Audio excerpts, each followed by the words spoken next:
last week's game in Intercom, this week's home rivalry at Casa, player profile, and coach's corner. All this today on Game Day.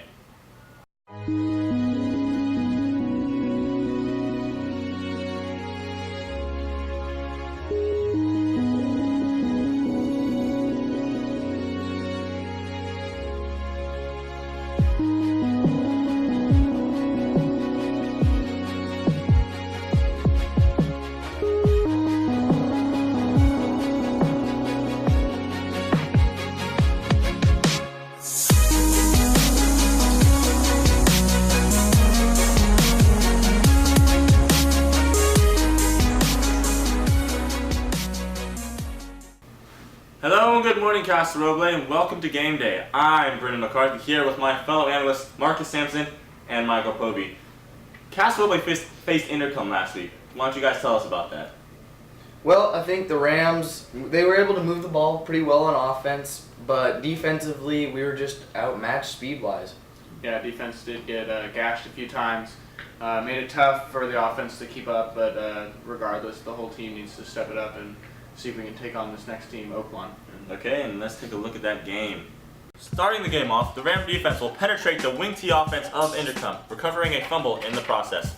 Intercom with the ball again will attempt a jet sweep, but Cody Pageant jumps into the backfield and makes a tackle for a 5-yard loss. Now, Casa getting a chance on offense will hand the ball off to Gabe Alvarado, who just explodes out of the backfield for a 20-yard gain.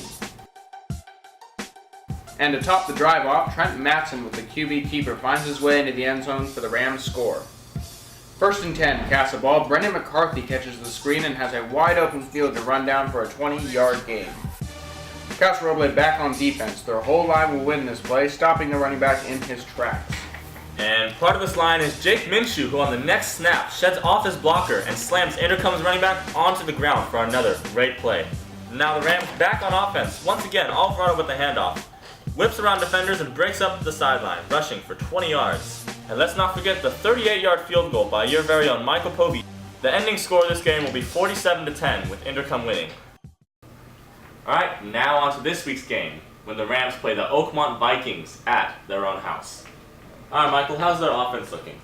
Well, Brendan, Oakmont has a starting QB that's only a sophomore, so you can't expect to see much throwing going on in the game. However, they do have some speed at running back, especially with the power-type running game. Defensively speaking, the Rams can expect a man coverage very much like Intercom, but the main difference is that Oakmont does not have the same athletes that Intercom has, so the Rams should have it a little easier. And to get a visual look at Oakmont's playing schemes, we're going to go to the board where Marcus is going to explain it all. Marcus? Thank you, Brendan. As you can see here, Oakmont's power running game, they have 7 linemen, essentially. One of them's a tight end. They have a wingback and a running back and a fullback. Quarterback's under center. They generally run to the strong side where there's more linemen to block for their running back. Defensively, you can see Oakmont's going to run a 3-4 and basically a cover 1, but the alignment they have allows them to run cover 2, cover 4, cover 1, and cover 0. One of these overhangs is going to blitz almost every play, as well as some of their inside backers will blitz almost all the time, which means that one of these safeties is going to have to roll down and cover one of the Casa's 4 receivers. Back to you guys at the desk. Thank you, Marcus, for that detailed look.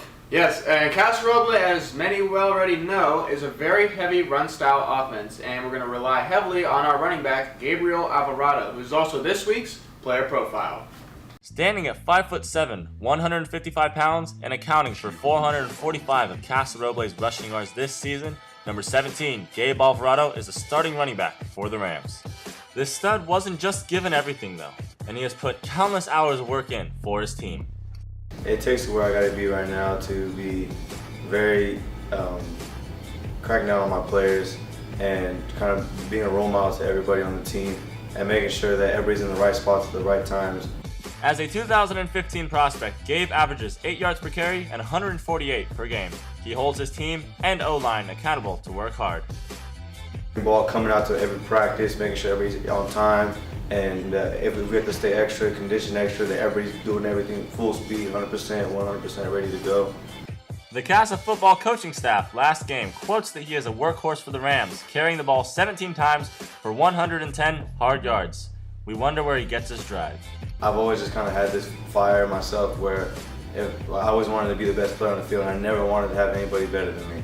So weightlifting, running extra, watching extra film, talking with the coaches more, taking my time out during lunches and during my times during the summers to just kind of focusing on football. Focus will be one of the key things tonight for Gabe as he attempts to climb the ladder past his rank at number 5 in the league for rushing yards this season. Yes, we will be relying heavily on Gabe Alvarado tonight against the Vikings. That's right, and I also got a chance to sit down with Coach Ryan the other day in this week's session of Coach's Corner. Good morning, Casa Roble, and welcome to Coach's Corner. I'm your host, Michael Bowie, sitting down with the big dog, Coach Ryan. Thank you for being here, Coach. As always, happy to be here. You know, Coach, that was a tough loss at Intercom this last week.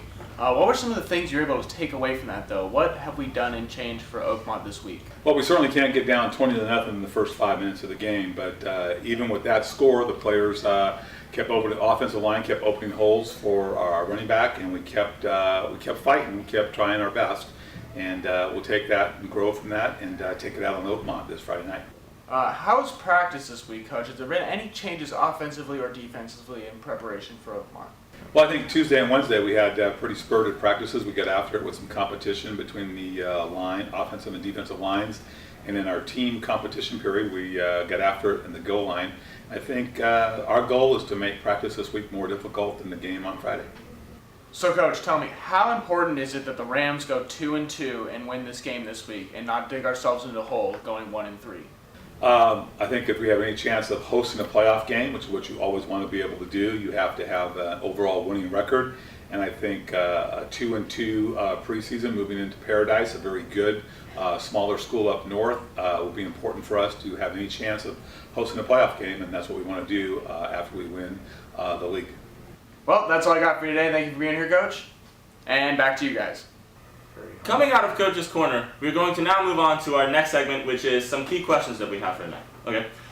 Oakmont is one of the few teams that Casa still plays in this new schedule. So how do you think the Rams are going to come out to this rivalry that they have with Oakmont? Well, considering a lot of these Oakmont players played with a lot of the Rams players in junior football and middle school, I think it's going to be a very intense game. Plus, I think the Rams are very hungry. Right now, we're 1-2, 2 tough games, but to be honest, Oakmont is not Intercom, and they're not Wood Creek, and I think the Rams are ready to take on this Oakmont team and go 2-2. I definitely agree with you guys. All right, next question. Offensively, Casa's played the same defense last week against Intercom. Do you guys think this experience in last week's game could give them a little boost tonight? To be honest, Brendan, it's exactly what I said before. Oakmont is no Intercom. They cannot match the speed.